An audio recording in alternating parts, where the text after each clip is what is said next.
Hi, welcome to Doshi talks. இன்னைக்கு நம்மளுடைய Toshi டாக்ஸில் ஒரு அழகான புத்தகம் பற்றி பேசணும்னு ஆசை. எனக்கு சில நேரங்களில் தோணும், நம்ம ரொம்ப யூனிவர்ஸோட அலைண்டாக இருக்குமோ அப்படிங்கிற ஒரு உணர்வை நிறைய சம்பவங்கள் எனக்கு வாழ்க்கையில் கொடுக்கணும்னு வச்சுக்கோங்களேன். அது ஏதோ ஒரு வகையில் யார்கிட்டயாவது சொல்லும்போது பைத்தியம் மாதிரி பேசாது அப்படின்னு சொல்லிடுவாங்கன்னு நான் நிறைய நேரங்கள் அதெல்லாம் பற்றி சொல்கிறது இல்லை. நம்ம உணர்றோமா, அந்த உணர்வை அப்படியே நம்ம பொத்தி பாதுகாத்து நமக்குள்ளே எடுத்துகிட்டு போயிடலான்னு தோணும். பட் ஒரு சிலருக்காவது அந்த வேவ் லென்த் கனெக்ட் ஆகும் இல்லையா? இந்த இன்ட்யூஷன் பவர்னு சொல்கிறது, இந்த உள்ளுணர்வு அப்படின்னு சொல்லக்கூடிய விஷயங்கள் நம்புறவங்களுக்கு அது ரொம்ப கனெக்டடாக இருக்கும்ல. அந்த மாதிரி எனக்கு நடக்கக்கூடிய சில விஷயங்களை என்னுடைய பாட்காஸ்ட் கேட்குறவங்களுக்கு அதே மாதிரி உங்களுக்கும் வேவ் லென்த் செட் ஆச்சு அப்படின்னா வாங்க கையை குலுக்கிக்கலாம், நம்மளோட நிகழ்ச்சிக்கு போகலாம்.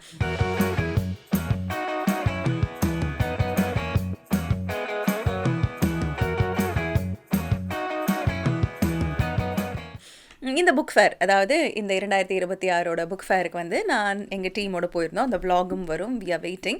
ஸோ இந்த விஷயங்கள்லாம் ஒரு பக்கம் போய்கிட்டு இருக்கு, சரிங்களா? அப்போது நான் புக் ஃபேர் போகும்போது இந்தந்த புத்தகங்கள் வாங்கணும், எந்தெந்த ஆத்தர்லாம் என்கிட்ட இருக்கிறாங்களோ அவங்க இல்லாமல் புது ஆத்தரோட புத்தகங்கள்லாம் வாங்கணும் அப்படிங்கிற மாதிரி நிறைய பிளான்ஸோடு போயிருந்தோம். அப்போது வம்சி புக்ஸ் அதில் ஒரு புத்தகம் எனக்கு ரொம்ப பிடிச்சிருந்துச்சு. ஏன்னா மம்முட்டி சார் எனக்கு ரொம்ப ரொம்ப பிடிக்கும்.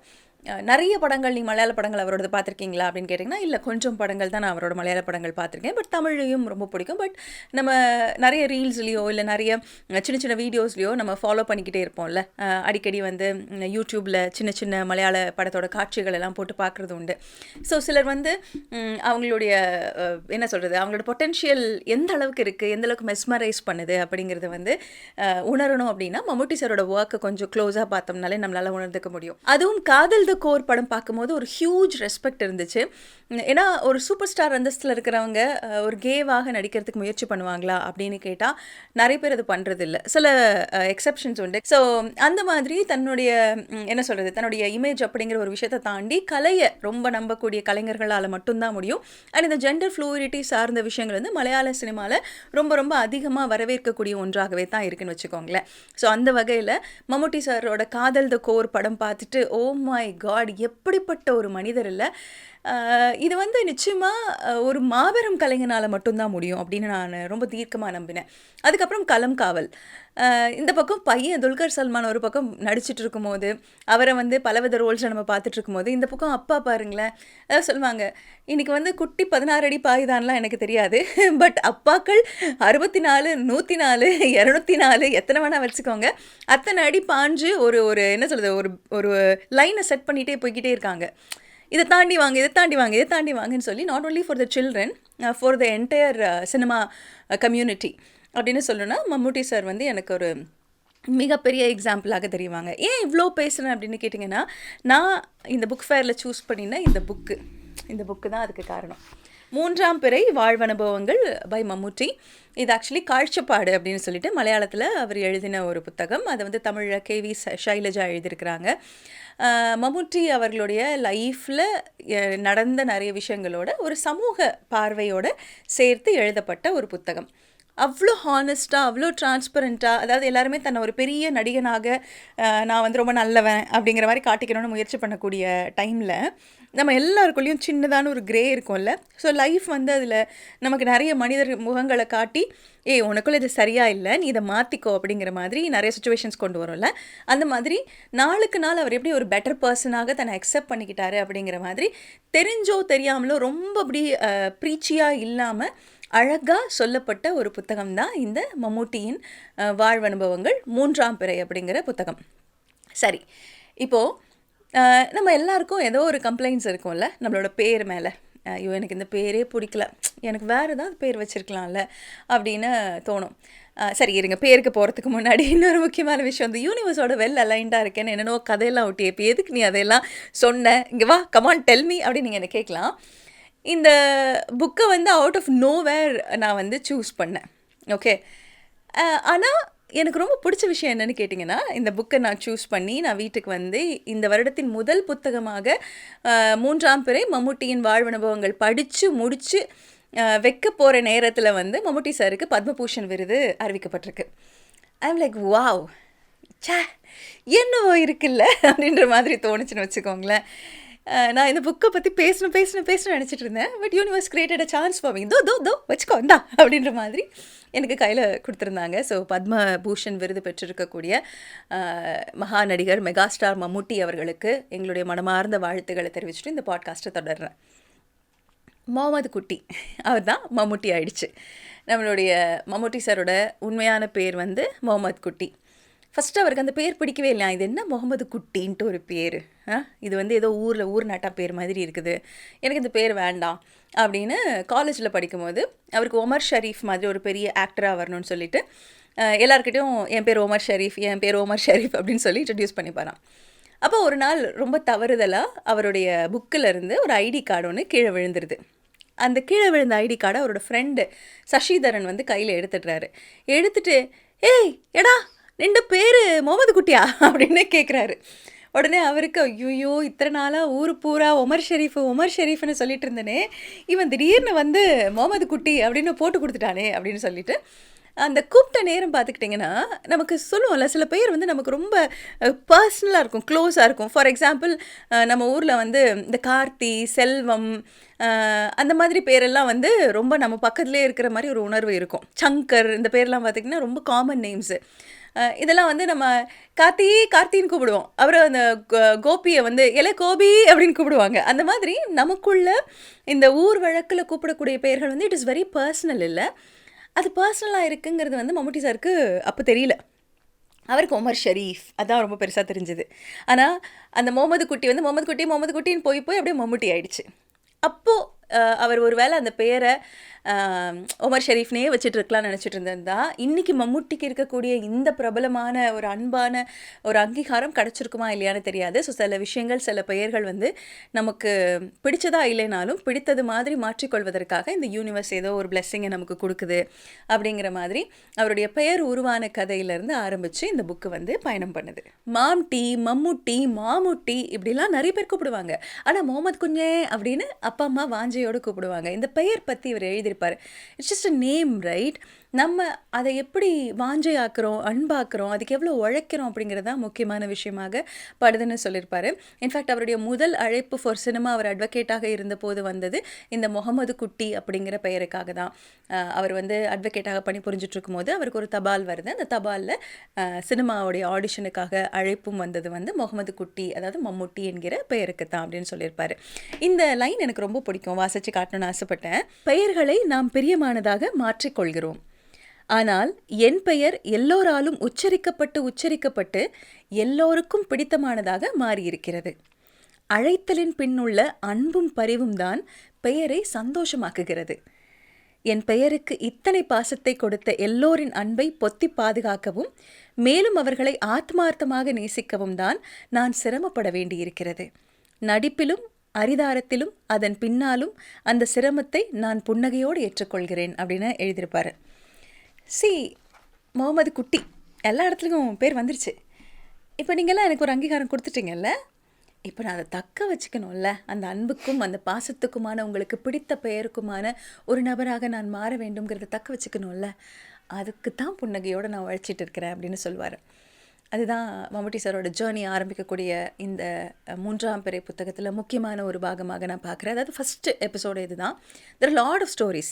அதில் இருக்கக்கூடிய சின்ன சின்ன அழகான விஷயங்களை வந்து இன்றைக்கி அப்படியே இந்த பாட்காஸ்ட்டில் கேட்கலாம். நீங்களும் முடிஞ்சால் இந்த புக்கை வாங்கி படித்து பாருங்கள். அடுத்ததாக மம்முட்டி அவர்கள் அமிதாப் பச்சன் அவர்களோட கலந்துக்கிட்ட ஒரு நிகழ்ச்சியை தன்னோட வாழ்நாளில் மறக்கவே முடியாது அப்படின்னு சொல்லியிருப்பாங்க. காரணம் என்னென்னு கேட்டால், அமிதாப் பச்சன்கிறவர் வந்து ஒரு மிகப்பெரிய உச்ச நடிகர் இல்லையா, அதாவது இந்தியாவே போற்றக்கூடிய ஒரு உச்ச நடிகர். அவரோட நம்ம கலந்துக்க போகிறோம் அப்படிங்கிறதுனால தான் அவருக்கு அவ்வளோ எக்ஸைட்மெண்ட் அப்படின்னு நீங்கள் நினச்சிட்டு இருந்தீங்கன்னா, அவர் சொல்கிறாரு அதான் கிடையவே கிடையாது. அந்த நிகழ்ச்சியில் நிறைய நடிகர்கள் வந்திருந்தாங்க. இந்தியாவில் இருக்கக்கூடிய பல சினிமா துறையில் இருந்து பல பேர் வந்துக்கிட்டு இருந்தாங்க. நான் அமிதாப் பச்சன் அவர்கள் எல்லாருமே அமர்ந்திருந்தோம் முன் வரிசையில். அப்போது என்னை தாண்டி நடிகர்கள் செல்லும் பொழுது எல்லாம் நான் என்ன பண்ணேன், என் நெஞ்சில் கை வச்சு அவங்கள புன்னகைத்து வரவேற்றேன். அதாவது வணக்கம், வெல்கம் அப்படின்னு சொல்கிறது வந்து அது ஒரு என்ன சொல்கிறது, ஒரு ஜெஸ்டர் போல் நான் அவங்களுக்கு என்னுடைய மரியாதையை தெரிவிச்சிட்டு இருந்தேன். நான் ரொம்ப அழகாக எல்லாம் பண்ணிகிட்ருக்கேன் அப்படின்னு நினச்சிக்கிட்டு இருக்கிற நேரத்தில் நடந்தது பாருங்கள் ஒரு சம்பவம். என் பக்கத்தில் அமிதாப் பச்சன் அவர்கள் உட்காந்துருந்தாங்க. எல்லாரையும் வெல்கம் பண்ணிகிட்டு இருந்தாங்க. நடிகர்கள் எல்லாம் வந்துட்டு போய்க்கிட்டு இருந்தாங்க. ஆனா நடிகைகள் வரும் பொழுது அமிதாப் பச்சன் அவர்கள் தன்னுடைய இருக்கையிலிருந்து எழுந்து அவங்க கைகள பிடித்து கைகுலுக்கி அவங்களுக்கு மரியாதையோட வணக்கம் செலுத்தி அவங்கள வரவேற்றாரு. எனக்கு வெட்கத்துல அ நாணி கோணி குறுகி போயிட்டேன் அப்படின்னு எழுதியிருப்பாரு. அதாவது பொதுவாகவே ஆண் நடிகர்கள பார்த்தா நம்ம வந்து டக்குன்னு பார்க்குறோம், எக்ஸைட் ஆகுறோம், நம்ம சிரிக்கிறோம், எல்லார்கிட்டயும் போய் கட்டிப்பிடிக்கிறோம், பிடிச்சவங்க கிட்டனா ரொம்ப அந்யோன்யமா பழகுறோம். ஆனா இந்த பெண் நடிகர்கள் வரும்பொழுது, நம்ம நெறைய பேர் அவங்கள மதிக்கிறது கூட கிடையாது. நம்ம வந்து கண்டுக்கிறது கூட இல்ல. ஆனா அவருடைய அந்த பண்பு இருக்கு பாருங்க, எனக்குள்ள ஒரு மிகப்பெரிய மாற்றத்தை ஏற்படுத்தியிருந்தது அப்படின்னு சொல்றாரு. இங்க தான் எனக்கு மம்முட்டி சார ரொம்ப பிடிச்சு போச்சுன்றதும் சொல்லணும். என்னன்னு கேட்டா, பொதுவாவே மலையாளிகள் அவங்களுக்கு வந்து இந்த மரியாதை தர்றது அப்படிங்கிறது நேச்சுரலா வரவே வராது அப்படின்னு நான் சொல்லல. அவர் சொல்லியிருக்காரு. அதை எந்த வகையில பார்க்கலாம் அப்படின்னு கேட்டிங்கன்னா, ஒரு சக மனுஷன் தானே நீயே! இதில என்ன உனக்கு எனக்கு மரியாதை? கிட்டத்தட்ட வந்து ஒரு சகாவும் மனப்பான்மை, ஒரு தோழர் மனப்பான்மை தான். நெறைய புரட்சியை தாண்டி நீ பெருசு, நான் பெருசு அப்படின்னு இருக்கக்கூடிய எல்லா விஷயங்களையும் நம்ம உடைச்சிட்டோங்கிறதுனால, பெயர் சொல்லி அழைப்பதோ, இல்ல வந்து ஒரு மனிதன்கிட்ட சகஜமாக பேசுவது அப்படிங்கிறது தான் நம்ம எல்லாருமே அந்த இடத்துக்கு வந்துட்டோம். ஆனா, மரியாதைங்கிறது அன்பின் பால், ஒருவருடைய அந்த அனுபவத்தின் பால் சில நேரங்கள்ல அத வெளிப்படுத்தலாம். அது நெறைய நேரங்கள்ல அது அங்கீகாரமாக பார்க்கப்படுது அப்படிங்கிறதே மலையாளிகள் மறந்து விட்டனர் அப்படின்னு எழுதியிருப்பாரு. சரி, இதனால உனக்கு பிடிச்சிருந்ததா அப்படின்னு கேட்டிங்கன்னா, இல்ல. அதுல சொல்லியிருப்பாரு, தமிழர்கள பார்த்து கத்துக்கலாம். நீங்க இங்க கேரளாவிலயோ, இல்ல வேற எந்த இடத்துலயோ யாரையாவது சார்ன்னு கூப்பிடுறத நீங்க பார்க்க முடியாது. ஆனா, நீங்க தமிழ்நாட்டுக்கு போனீங்கன்னா, எல்லாரையும் சார்ன்னு கூப்பிடுவாங்க. ஃபார் எக்ஸாம்பிள் நீங்க ஒரு ஆட்டோ அண்ணாவ நீங்க பாருங்களேன். அவங்க வந்து ஆட்டோ காரர கூட சார்ன்னு கூப்பிடுவாங்க. எங்கேயாவது ஒரு நபர பார்க்கும்போது நீங்க அவங்கள எப்படி கூப்பிடுறதுன்னு தெரியாம நம்ம வந்து எடா அப்படின்னு கூப்பிடுவோம். ஆனா, நீங்க தமிழ்நாட்டுக்கு போங்களேன். தமிழ்நாட்டு மக்களுக்கு மிக இயல்பிலேயே அடுத்தவருக்கு மரியாதை தர தெரிந்திருக்கிறது அப்படின்னு சொல்லி எழுதியிருப்பாரு. இத எழுதுறதுக்கு எவ்ளோ தைரியம் வேணும் இல்ல? அதையும் சொல்லுவாரு. அதாவது ஏன் வந்து மலையாளிஸ் இப்படி இருக்காங்க அப்படின்னு கேட்டீங்கன்னா, இங்க எல்லாரும் சமம் அப்படிங்கிற அந்த ஒரு பாதையை நோக்கி சென்றதுனால. ஆனா, அது ஒரு வகையில பெண்களை மதிக்கவே கூடாத ஒரு சமூகமாக மாறியிருக்கிறது. அதனால நம்ம அத மாத்திக்கணும் நமக்குள்ள அப்படிங்கிற அந்த ஒரு விதையை விதைத்தவர் அமிதாப் பச்சன் அப்படின்றத இந்த புக்ல சொல்லியிருப்பாங்க. இந்த மாதிரி அழகழகா நெறைய துணுக்குகள் நிறைந்தது தான் மம்முட்டி அவர்களுடைய 3ஆம் பிறை வாழ்வனுபவங்கள். இதே புக்ல என் காதல் ஒரு கள்ள நாணயம் அப்படிங்கிற ஒரு தலைப்புல மம்முட்டி அவர்கள் எழுதியிருப்பாங்க. எனக்கு இந்த லவ் ஸ்டோரின்னு வந்தாலே உள்ள ஒரே ஜாய் ஆயிடும். ஐ லவ் அப்படின்ற மாதிரி ஒரே ஹாப்பி ஆயிடும் வச்சுக்கோங்களேன். அதுல இந்த பகுதி வந்து ரொம்ப ஸ்பெஷல். மம்முட்டி அவர்கள் சொல்லியிருப்பாங்க, நானும் பருவ வயசுல காதல்லாம் பண்ணியிருக்கேன். எப்படின்னா பார்த்த உடனே பேசிடணும் அப்படிங்கிற மாதிரி அந்த காத்திருப்பெல்லாம் தெரியாது. மொத நாள் பார்ப்போம், 2வது நாள் பேச ட்ரை பண்ணுவோம், 3வது நாள்லேருந்து கடலை போட ஆரம்பிச்சுருவோம். இதுதான் காதல் அப்படின்னு நினச்சிட்டு இருந்தேன். ஆனா என்னுடைய வாழ்வில் ஒழுக்கத்தை கொண்டு வந்த ஷுக்கூர் பாவாவோட காதல் தெரியுமா? என்ன காதல் தெரியும்ல? அந்த கவலைப்படாதே சகோதரா அப்படிங்கிற பாடுற அளவுக்கு வந்து அந்த கண்ணியமான ஒரு காதலாக அந்த காதல் தான் எனக்கு நேர்மையையும் ஒழுங்கையும் கற்றுக் கொடுத்தது அப்படின்னு சொல்லியிருப்பாங்க. கோயம்புத்தூர்ல பழனியப்பா கவுண்டர் அப்படின்ற ஒருத்தர், அதாவது 6 அடி உயரம், கருமை நிறம், ஆள் பார்க்கவே ஆஜானு பாகுவா, சிறப்பா அந்த தோட்டம் நில புலம் சொல்லிட்டு இந்த ஜமீன்தார்னு சொல்லுவாங்கல்ல, அந்த மாதிரி அந்த ஏரியால அவர் தான் கிங்கு. நாட்டாம ரேஞ்சுக்குன்னு வச்சுக்கோங்களேன். நாட்டாம பாதம் பட்டா இங்க வெள்ளாம விளையும் அடி அப்படிங்கிற மாதிரி ஒரு ஆள். ஸோ அவருடைய வீட்டில் வந்து ஒரு தருணம் என்ன ஆகுதுன்னா, நம்ம வந்து நிறைய நிலப்புலம், சிறுவாணி தண்ணி, இந்த வளம் இதெல்லாம் சூப்பராக இருக்கும். நாம ஏன் சினிமா எடுக்கக்கூடாது அப்படின்னு சொல்லிட்டு சினிமா தயாரிக்கிறதுக்காக அவர் சென்னைக்கு வர வேண்டிய ஒரு சூழல் ஏற்படுது. அப்போ நம்ம பழனியப்பா கவுண்டருடைய வீட்டு வேலைகளை கவனிக்கவும், அவருடைய அலுவலக வேலையை கவனிக்கவும் ஒரு ஆள் தேவைப்படுது. அப்போ தான் ஷுக்கூர் பாபா வந்து வராரு. ஷுக்கூர் பாபா வந்த உடனே எல்லா வேலையும் சிறப்பாக செய்கிறாரு.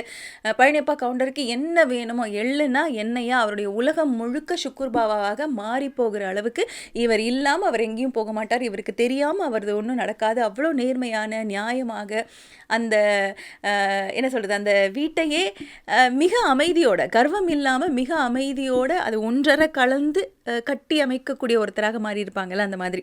இப்போ சிலர் சொல்லுவாங்கல்ல, உன் கையில் எல்லா பொறுப்பையும் கொடுத்துட்டேன்னா எல்லாரையும் வந்து மிரட்டுவாங்க. அப்படிலாம் இல்லை. ஷுக்கூர் பாபா வந்து ரொம்ப தியானம் போல் அவர் வேலையை செய்வார். அதனாலே பழனியப்பா கவுண்டரையும் அவரையும் இப்படி இப்படி பிரிக்க பிரிக்க முடியாது அப்படிங்கிற மாதிரி 2 பேரும் ஒன்றாயிட்டாங்க. சென்னையில் வீடு மாறினதுக்கு அப்புறம் பழனியப்பா கவுண்டருடைய மனைவிக்கு கொஞ்சம் ஒத்தாசைக்கு யாராவது வேலைக்கு வேணுமே அப்படின்னு சொல்லிட்டு ஒரு பெண்ணை வந்து பணியமர்த்துறாங்க. அந்த பொண்ணு வந்து 16 வயசு தான் ஆகுது. 16 வயசில் கையில் குழந்தை, கணவனை இழந்துட்டாங்க. ஸோ கணவன் இல்லாத ஒரு பெண்ணாக அந்த வீட்டில் அவங்க பணிப்பெண்ணாக வேலை செய்கிறாங்க. இந்த பக்கம் பிஸ்னஸ் பயங்கரமாக போகுது. பழனியப்பா கவுண்டர் எங்கே போனாலும் சுக்குர் பாவா இல்லாமல் இருந்ததே இல்லை. அவருக்கும் வந்து அவரை பார்த்துக்கிறது மட்டுமே தியானம் போல வேலையாக இருந்தது. கிட்டத்தட்ட 1/4 நூற்றாண்டு 25 வருடம் அவருடைய பயணம் பண்ணுறாங்க. ஒரு நாள் இந்த ஒரு அழகான உறவு பிரிய வேண்டிய ஒரு சூழல் ஏற்படுது. ஏன்னா நம்மளுடைய பழனியப்பா கவுண்டருக்கு உடல்நிலை சரியில்லாமல் இறந்து போகிறாரு. அவர் இறந்து போன உடனே அது வரைக்கும் எதிரெல்லாம் இன்வெஸ்ட் பண்ணியிருந்தாங்களோ, சொத்து பத்து புலன்கள்லாம் இருக்கோ அதையெல்லாம் எடுத்துக்கிட்டு அவங்கவுங்க சொந்த பந்தங்கள் எல்லாம் பிரிஞ்சு ஊருக்கு போய் செட்டில் ஆகிடலாம் அப்படின்னு சொல்லிட்டு முடிவு பண்ணுறாங்க. எல்லாருக்கும் அந்த நபர் இருக்கும் வரை இவங்க எல்லாருமே தேவைப்பட்ட மாதிரி இருக்கும். அவங்க இறந்ததுக்கப்புறம் யாரும் யாரை பற்றியும் கவலை இல்லை. அப்போ வந்து சொல்கிறாங்க, சுக்குர் பாவாவை அன்னையிலேருந்து காணோம். அப்போ அந்த வீட்டோடைய பணிப்பெண்ணும் வந்து அதற்கப்புறம் அங்கே வேலை இருக்காதுல்ல, எல்லாரும் அவங்கவுங்க திசை நோக்கி அவங்கவுங்களுடைய வேலை நோக்கி பறந்துட்டாங்க. யார் எப்படி போனால் என்ன அப்படிங்கிற ஒரு நிலை தான் நிறைய நேரங்களில் வரும். யாரை பற்றியும் யாரும் யோசிக்கிறதுக்கு நேரம் இருக்காது. அப்போ ரொம்ப நாள் கழித்து வேறு ஒரு மாநிலத்தில் ஒரு சின்ன இந்த மண்ணில் கட்டி ஒரு வீடு செஞ்சுருப்பாங்கள்ல, அந்த மாதிரி ஒரு வீட்டுக்கு வெளியே சுக்குர் பாவாவை நம்மளுடைய மம்முட்டி சார் பார்க்குறாங்க. பார்க்கும் பொழுது அந்த வீட்டுக்குள்ளே இருந்து நம்மளுடைய அந்த 16 வயசு பணிப்பெண், அந்த பெண் குழந்தையோடு இருப்பாங்கல்ல, அவங்க வெளியில் வராங்க. அப்போ தான் அவருக்கு புரியுது, ஏய் எத்தனை வருஷ காதல் இது, எப்போ இது நடந்துச்சு அப்படிங்கிற அந்த கேள்வி கேட்கும்போது, அந்த வீட்டில் சுக்குர் பாவாவும் அந்த பணிப்பெண்ணும் வேலை செய்யும்போது ஒருவரை ஒருவர் பார்த்து கொள்வது மட்டுமே, 2 பேரும் பேசிக்க கூட மாட்டாங்களாம். 2 பேரும் வந்து ஒரு ஒரு அவசரமாக அவங்களோட பெயரையோ அவங்களோட காதலையோ வெளிப்படுத்தி பார்த்ததே இல்லை. 40 வயதுக்கு மேலே அந்த சொத்து நிலப்புலமெல்லாம் வந்து அவங்களோட சொந்த பந்தமெல்லாம் வந்து எடுத்துகிட்டு போயிட்டாங்கல்ல. அப்போ எல்லாரும் எல்லா சைடும் போனதுக்கப்புறமா அங்கே நிற்கிறது யாருன்னு பார்த்துட்டிங்கன்னா சுக்குர் பாவா, இந்த 16 வயது பெண் ஒரு குழந்தையோட, அதாவது 25 வருஷம் ஆச்சு. ஸோ 40 வயசு இருக்கும் 2 பேருக்குன்னு வச்சுக்கோங்களேன். அந்த 40ல் 2 பேரும் இந்த பக்கம் இந்த பக்கம் ஒரே வீட்டில் ஒருவரை மிக அழகாக மதித்து காதல் செஞ்சுக்கிட்டு இருந்திருக்காங்க. அந்த 40 வயசுக்கு மேலே தான் அவங்க 2 பேரும் ஒன்றாக சேர்ந்து வாழ ஆரம்பித்திருக்கிறார்கள் அப்படின்னு மம்முட்டி சார் சொல்லியிருப்பாங்க. இதில் அவர் என்ன சொல்வாருன்னா, அதுக்கு முன்னாடி வரைக்கும் எனக்கு காதல் மேலே இருந்த அந்த ஒரு கண்ணோட்டமே வேறாக இருந்தது. ஆனால் நம்ம வாழ்வில் வரக்கூடிய ஒரு பெண்ணையோ ஒரு மனிதனையோ நம்ம வந்து எப்படி அன்பு காட்டணும் அப்படிங்கிற அந்த ஐ ஓப்பனிங் மொமெண்ட் கொடுத்தது வந்து சுக்குர் பாவா அப்படின்னு எழுதியிருப்பார். சுக்குர் பாவாவுடைய அந்த காதலி, அதாவது இப்பொழுது மனைவி, அவங்க வந்து எந்த வற்புறுத்தலும் இல்லாமலே முஸ்லீமாக மாறியிருக்காங்க. ஆனால் சுக்குர் பாவா இன்னமும் அவங்கள அந்த இந்து பெயர் சொல்லி தான் கூப்பிடுறாங்க. குழந்தைகள் இன்றைக்குமே கோயிலுக்கு போய்கிட்டு வந்துக்கிட்டு தான் இருக்காங்க. சுக்குர் பாவா வெளியே இருந்து ஒவ்வொரு கோயிலாக கூட்டிகிட்டு போயிட்டு வராரு. ஸோ அப்படிப்பட்ட அந்த தெய்வீகமான காதல் வந்து எனக்குள்ள பல பெண்கள் மேலே எனக்கு ஏற்பட்டது வந்து வெறும் ஈர்ப்பு தான், அது காதல் இல்லை. கலங்கமற்ற தங்கம் போல நமக்கு ஒரு தனித்துவம் வாய்ந்த காதல் கிடைக்கணும் அப்படின்னு நினைக்கும் போதெல்லாம் நான் சுக்குர் பாவாவை நினச்சிக்கிறது உண்டு. அதாவது இந்த காமத்தின் நுனி எப்போவாது நிச்சயமாக எல்லாருடைய உடலிலும் எட்டி பார்க்கும்.